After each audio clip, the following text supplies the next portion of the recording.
Salam, coğrafiya 11-ci sinif kiçik summativ qiymətləndirmə nömrə 2 üzrə nümunəvi suallara baxırıq. Birinci sualımız. Atmosferdə hansı qazların çox olması temperaturun artmasına şərait yaradır?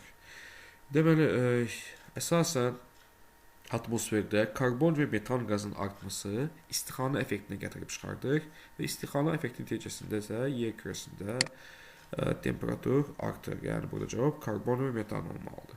İkinci sual. Selyoz, kağız, qanifol, skipidar hansı sənaye sahəsinin məhsullarıdır? Deməli, bizə burada sayılanlar meşə kimya sənayesinin məhsullarıdır. Yəni, bunlar kimya sənayesində meşə materiallarından bu məhsullar əldə olunur.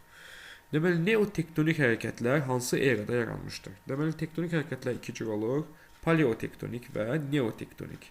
Deməli, paleotektonik qədim hərəkətlərdir, neotektonik isə yeni hərəkətlər. Neotektonik hərəkətlər əsasən Kainozoy erasının neogen dövründən başlayaraq əsasən neotektonik hərəkətlər müşahidə olunmuşdur. Yəni, Kainozoy erasına aiddir.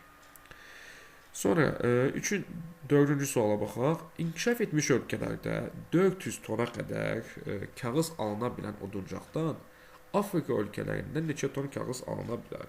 Deməli, inkişaf etmiş ölkələrdə əsasən 400 ton, yəni 400 tona qədər 1 kub metr, əsasən 1000 kub metrdən 200 ton alınır. 400 ton isə əsasən 2000 kub metrdən isə 400 tona qədər məhsul kağız alına bilər. Bunun əsas səbəbi də inkişaf etmiş ölkələrdə yalnız ağacın gövdəsindən yox, həm budaqlarından və həmçinin də köklərindən də kağız istehsal olunur. Amma Afrika ölkələrində isə bu göstərici çox aşağıdır. Çünki Afrika ölkələrində yalnız ağacın gövdəsindən kağız istehsal olunur. Deməli, inkişaf etmiş ölkələrdə 400 tona qədər kağız alına bilən məhsuldan, bu 400 tona qədər kağız alınırsa, bu 2000 kub ağac deməkdir və 2000 kub oduncaqdan Afrika ölkələrində 26 ton kağız istehsal oluna bilər. 5-ci suala baxaq. Verilənlərə əsasən ehtiyatın çatacağı ili tapın. Deməli, bizə ABŞ-dakı kömür ehtiyatı verilib və illik hasilat verilib və təmin olunma, yəni ehtiyatın çatacağı illər verilib. Yəni, bunu tapmaq üçün biz sadə formada kömür ehtiyatını illik hasilata bölməliyik. Deməli, bizə kömür ehtiyatı milyard tonla verilib, illik hasilatı isə milyon tonla verilib. Deməli, bildiyimiz kimi milyarda 9 ton, milyarda 9 sıfır, milyonda isə 6 sıfır olur. Deməli, 9 çıx 6, 3 sıfır bizdə qalacaq. Deməli, 445 və 3 sıfır bölünsün. Burada da 1020. Bu da bizə bərabərdir edir. 436 tam, onda 3 eləyir təxmini formada yazsaq. Buraya yazaq biz bunu.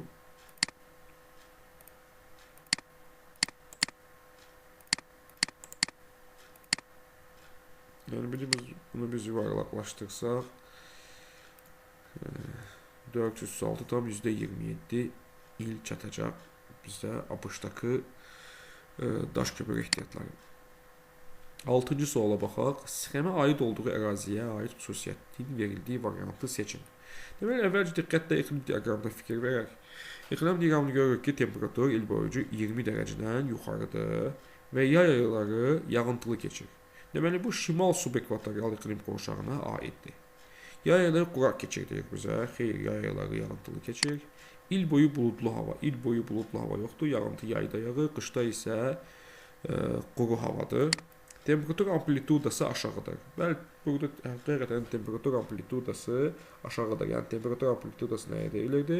İl ərzindəki ən yüksək temperaturla ən aşağı temperatur arasındakı fərqə deyilirdi. Burada ən yüksək temperatur haradasa 28 dərəcədir. Ən aşağı isə 20 dərəcə. 28 çıxılsın 20, cəmi 8 dərəcə temperatur amplitudası var. Amplituda burada aşağıdır. Qış ayları soyuq keçir, xeyr, qış ayları da düz temperatur aşağı keçir, amma soyuq deyil, yenə də istidir. Mülayim dəniz deyil, bu dediyimiz kimi şimal subekvatorialdır. 7-ci sual, uyğunluğu müəyyən edin. Deməli, Həbib küləkləri əsasən müşahidə edilir Səudi Ərəbistan və Şimali Afrikada. Sirokko küləyi İtaliya və Fransada müşahidə edilir. Baguyo Filippində müşahidə edilir. Avustraliyada Vili-Vili küləyi olur. Qasırğa isə ABŞ-da müşahidə edilir. Deməli bizə 1C olmalıdır, 2Y olmalıdır, 3B olmalıdır, 4A, 5'e isə D, yəni düzgün cavab Y bəndində verilib. 8-ci suala baxaq. Məntiqi ardıcıllığı tapın deyir bizə. Deməli bizə materiklərin sahil bu su altında qalır. Dünya okean sahəsi böyüyür.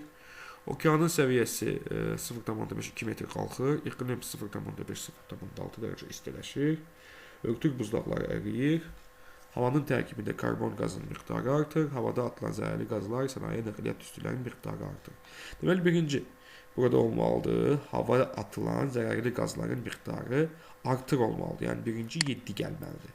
Sonra həmin qazların təsiri altında havada karbon qazının miqdarı artır. Sonra 6 gəlməlidir.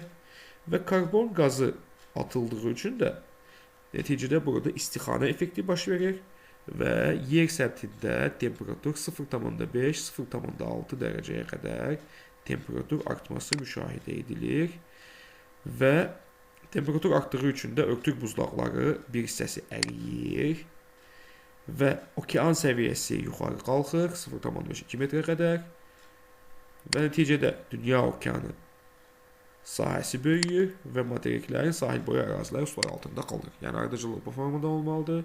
Bu ardıcıllıq A bəndində bizə verilib. Yəni düzgün cavab A bəndi olmalıdır sualda.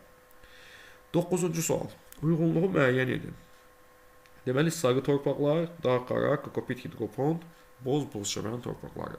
Deməli sarı torpaqlar əsasən rütubətli ərazilərdə yayılıb.